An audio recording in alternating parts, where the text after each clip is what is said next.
आइए, कल आप लोग की क्लास नहीं ले पाया था क्योंकि थोड़ी तबीयत मेरी डाउन थी, इसीलिए नहीं ले पाया था। चलिए आज आपकी क्लास है। आज आपका है प्रतिरोध का संयोजन। क्या है? प्रतिरोध का संयोजन। प्रतिरोध का संयोजन निम्न दो प्रकार से होता है।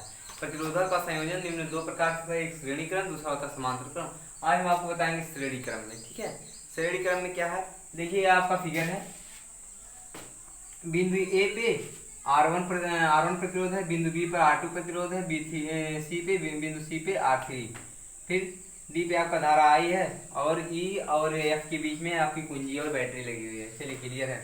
ये देखिए क्या कह रहा है, इस प्रकार के प्रतिरोध संयोजन में, कह रहा है इस प्रकार के प्रतिरोध संयोजन में प्रथम प्रतिरोध के दूसरे सिरे से, देखिए प्रथम प्रतिरोध के दूसरे सिरे से, प्रथम प्रतिरोध के दूसरे सिरे को तथा दूसरे प्रतिरोध के पहले सिरे, देखिए दूसरे प्रतिरोध के पहले सिरे से तथा दूसरे प्रतिरोध का दूसरे सिरे, कह रहा दूसरे प्रतिरोध का दूसरा सिरा, दूसरे सिरे को तथा तीसरे के पहले सिरे से जुड़ा होता है। कह रहा है, ध्यान दीजिएगा, इस प्रकार के प्रतिरोध संयोजन में प्रथम प्रतिरोध के दूसरे सिरे को दूसरे प्रतिरोध के पहले सिरे से तथा दूसरे प्रतिरोध का दूसरा सिरा, यहाँ देखिए, यहाँ पे देखिए दूसरे प्रतिरोध का दूसरा सिरा, फिर कह रहा है दूसरा सिरा तीसरे के पहले सिरे से जुड़ा होता है। एक बार ध्यान दीजिएगा, कह रहा है इस प्रकार के प्रतिरोध संयोजन में प्रथम प्रतिरोध के दूसरे सिरे से तथा दूसरे प्रतिरोध के पहले सिरे से तथा दूसरे प्रतिरोध का दूसरा सिरा तीसरे के पहले सिरे से जुड़ा होता है। ऐसे प्रतिरोध संयोजन को हम कौन सा प्रतिरोध संयोजन कहते हैं? श्रेणी संयोजन कहते हैं। एक बार ध्यान दीजिएगा, कह रहा है इस प्रकार के संयोजन में प्रथम प्रतिरोध के दूसरे सिरे को तथा दूसरे प्रतिरोध के पहले सिरे से तथा दूसरे प्रतिरोध का दूसरा सिरा तीसरे के पहले सिरे से जुड़ा होता है। ऐसे संयोजन को श्रेणी क्रम संयोजन कहते हैं। क्लियर है? चलिए एक बार फिर से देखिए, कह रहा है इस प्रकार के प्रतिरोध संयोजन में प्रथम प्रतिरोध के दूसरे सिरे को तथा दूसरे प्रतिरोध के पहले सिरे से तथा दूसरे प्रतिरोध का दूसरा सिरा तीसरे के पहले सिरे से जुड़ा होता है। देखिए तीसरे के जो पहले सिरे से ये जुड़ा होता है, ध्यान दीजिएगा, इसमें थोड़ा सा क्लियर हो जाएगा। इस प्रकार के प्रतिरोध संयोजन में प्रथम प्रतिरोध के दूसरे सिरे, कह रहा है प्रथम प्रतिरोध के दूसरे सिरे से तथा दूसरे के पहले सिरे से, कह रहा दूसरे के पहले सिरे से तथा दूसरे के दूसरे, यहाँ पे दूसरे के दूसरे सिरे से तथा तीसरे के पहले सिरे से जुड़ा होता है। ऐसे प्रतिरोध संयोजन को हम कौन सा प्रतिरोध संयोजन कहते हैं? कहते हैं श्रेणी क्रम संयोजन। कह रहा है माना तीन प्रतिरोध R1, R2, R3 परिपथ के अनुसार श्रेणी क्रम में जुड़े हैं। कह रहा है देखिए R1, R2, R3 तीन प्रतिरोध हैं जो परिपथ के श्रेणी क्रम में जुड़े हुए हैं, जुड़े हुए हैं, जिनके विभवांतर V1, V2 और V3 है। कह रहा है जिनके विभवांतर V1, V2 और V3 है और धारा आपकी I है। ध्यान दीजिएगा, कह रहा है कि आपका हेडिंग आपका प्रतिरोधों का संयोजन, प्रतिरोध का संयोजन निम्न प्रकार से होता है।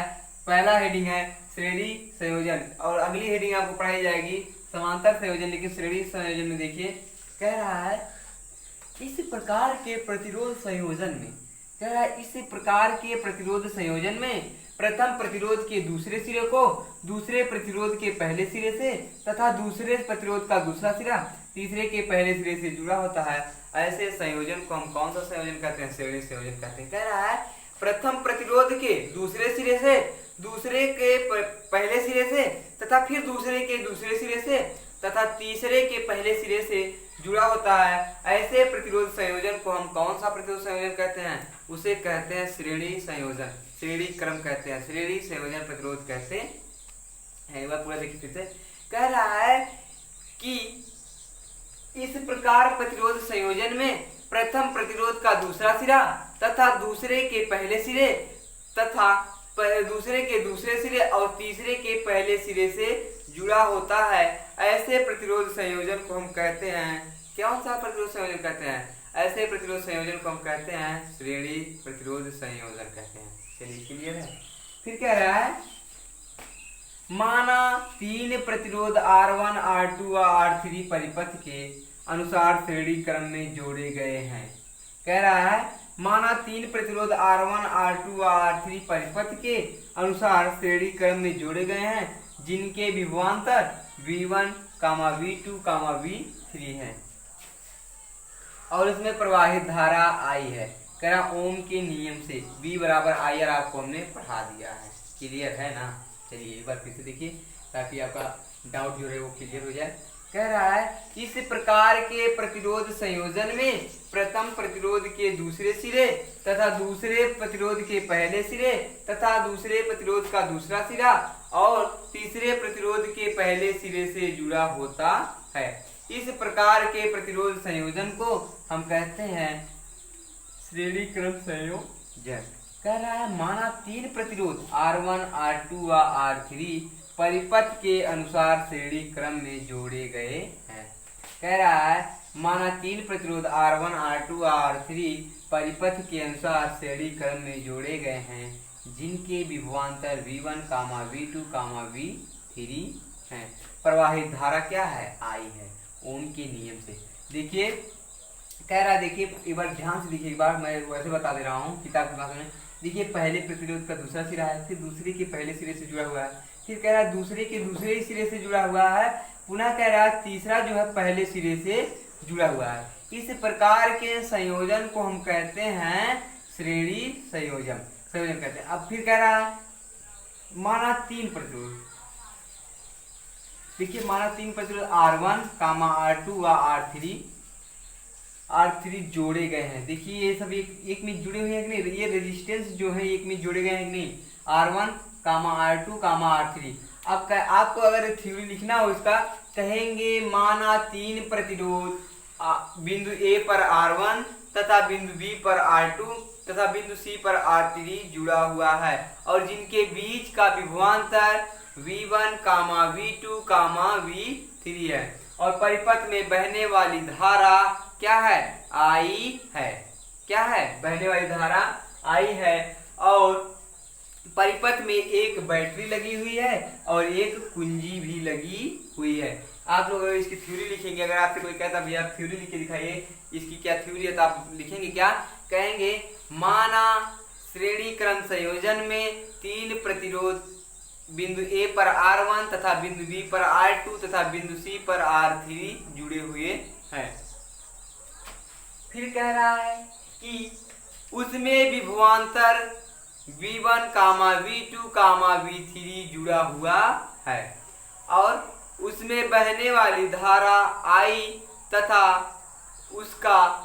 उसमें एक बैटरी जुड़ी हुई है और एक कुंजी भी लगी हुई है। ठीक है, एक बार फिर से देखेंगे, क्लियर कर दें। चलिए एक बार और देख लीजिए, इसके बाद आगे हम आपको इसका निगमन बताएंगे। कह रहा है कि माना तीन प्रतिरोध बिंदु A पर R1, बिंदु B पर R2 तथा बिंदु C पर R3 जुड़े हुए हैं और उसके बीच का विभवांतर V1, V2, V3 है और परिपथ में एक बैटरी तथा एक कुंजी भी लगी हुई है। और इस प्रकार का संयोजन होता है उसे हम कौन सा संयोजन कहते हैं, उसी को हम श्रेणी संयोजन कहते हैं। अब कह रहा है उसमें प्रवाहित धारा भी क्या है I है और ओम के नियम से V बराबर IR। V यहाँ विभवांतर, I आपका यहाँ पे धारा है और R आपका रेजिस्टेंस है। V बराबर IR आप लोग कह सकते हैं, विभवांतर की परिभाषा दे सकते हैं कि धारा तथा प्रतिरोध के गुणनफल को क्या कहते हैं, विभवांतर कहते हैं। धारा तथा प्रतिरोध के गुणनफल को विभवांतर कहते हैं। चलिए आपको इसका आगे निगमन बता रहे हैं। चलिए हमने आपको बताया ओम के नियम से V बराबर IR होता है। ओम के नियम से आपका V बराबर IR होता है। यदि यहाँ से R का मान निकालेंगे तो हो जाएगा R इक्वल टू हो जाएगा V अपान I। देखिए यहाँ पे I का इधर गुणा इधर आएगा, भाग हो जाएगा तो आगे हो जाएगा V अपान I। अब देखिए कह रहा है जब ओम के नियम से V बराबर IR है तो अब वही तो चीज है, उसमें एक प्रतिरोध था, इसमें 3 ठो है। अब लिख लेंगे तो V यहाँ पे V है तो यहाँ पे V1 कर लेंगे। V1 बराबर हो जाएगा IR1, लेकिन आपकी धारा क्या बह रही है, केवल I ही बह रही है, आप लोग ध्यान देंगे। और लेकिन केवल प्रतिरोध चेंज है, प्रतिरोध और विभवांतर आपका चेंज है, बाकी सब धारा वही है।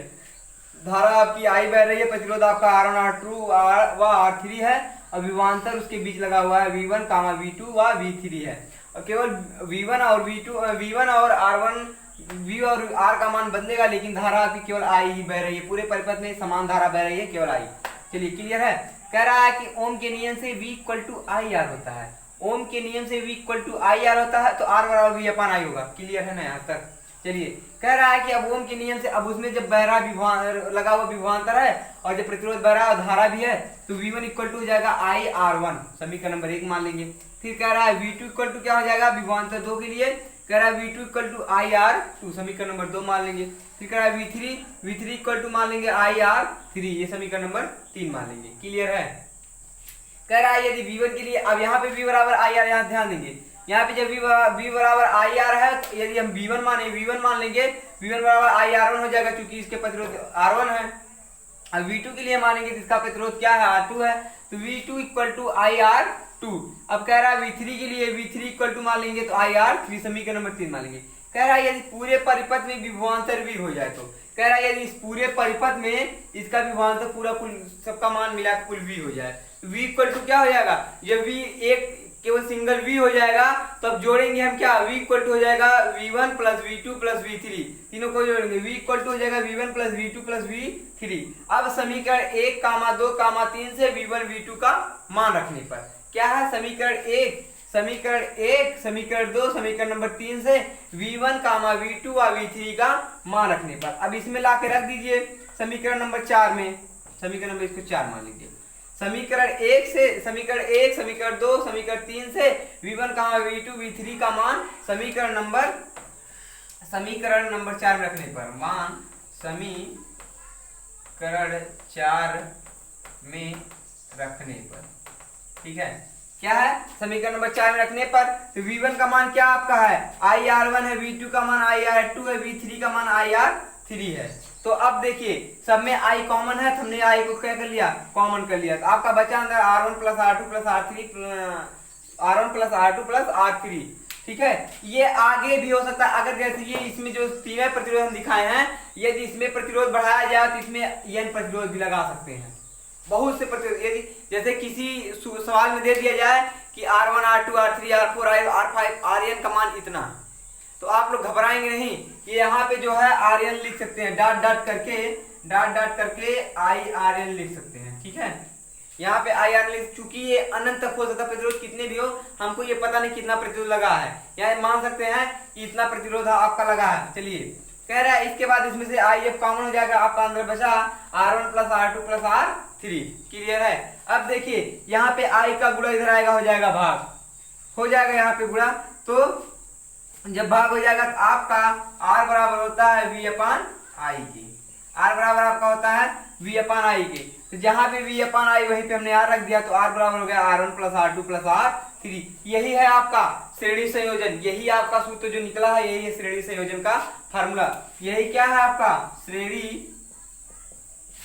संयोजन, यही है आपका। ये बहुत ही इंपॉर्टेंट टॉपिक है, क्योंकि इसका निगमन जो आपकी परीक्षा में 10 की परीक्षा में पूछ सकता है कि आप श्रेणी क्रम के निगमन श्रेणी क्रम संयोजन के सूत्र का निगमन कीजिए। तो आप क्या करेंगे, सबसे पहले ये परिपथ बनाएंगे, परिपथ बनाने के बाद इसको दर्शा लेंगे, दर्शाने के बाद तब मान लेंगे कि माना उस परिपथ में R1 R2 और R3 तीन प्रतिरोध लगे हैं, उनके बीच का विभवांतर V1 V2 V3 है, और उसमें बहने वाली धारा क्या है, I है। तब फिर लिखेंगे ओम के नियम से। उससे पहले मैंने थ्योरी जो बताया था, प्रतिरोध R को, प्रथम प्रतिरोध R को दूसरे प्रतिरोध से जोड़ेंगे, तथा दूसरे को पहले से जोड़ेंगे, फिर दूसरे को दूसरे से, फिर तीसरे को पहले से जोड़ देंगे। इस प्रकार के संयोजन को हम कहते हैं श्रेणी संयोजन। फिर लिखेंगे माना तीन प्रतिरोध R1 R2 और R3 श्रेणी क्रम में जुड़े हैं तथा उनके बीच का विभवांतर V1, V2 और V3 है और उसमें बहने वाली धारा I और उस परिपथ में एक बैटरी तथा एक कुंजी भी लगी हुई है। फिर ओम के नियम से, ओम का नियम आपका क्या है, V equal to I R, V equal to I R. तो इसमें 3 ठू विभवांतर लगे हुए हैं और 3 ठू प्रतिरोध लगे हुए हैं, लेकिन धारा आपकी I है।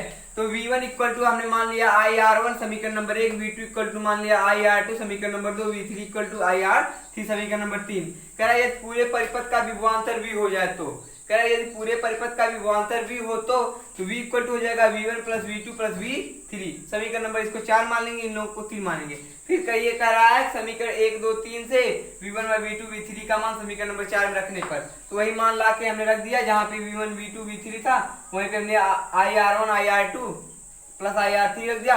इसमें से देखिए I कॉमन है, I कॉमन कर लीजिए, अंदर बचा क्या R1 plus R2 plus R3। इधर देखिए I का गुणा था, इधर आ गया भाग हो गया, तो R बराबर होता है आपका V अपान I, तो जहाँ पे V अपान I वही हमने R रख दिया, R1 plus R2 plus R3। यही आपका श्रेणी संयोजन का फार्मूला है। चलिए, यदि वीडियो पसंद आया तो लाइक शेयर कमेंट करिएगा, चैनल को सब्सक्राइब भी करिएगा और बगल में बेल आइकन प्रेस कर लीजिएगा ताकि जब भी मैं वीडियो अपलोड करूँ सबसे पहले आपको मिले। मिलते हैं आपसे अगले वीडियो में। और लेकिन हाँ, एक चीज़ और ध्यान दीजिए कि आप अपने दोस्तों को बताइए कि आर्यन मेमोरियल इंटर कॉलेज का ऑनलाइन क्लास चल रहा है ताकि वो लोग भी ऑनलाइन देख सकते हैं। मिलते हैं आपसे अगले वीडियो में, तब तक के लिए जय हिंद।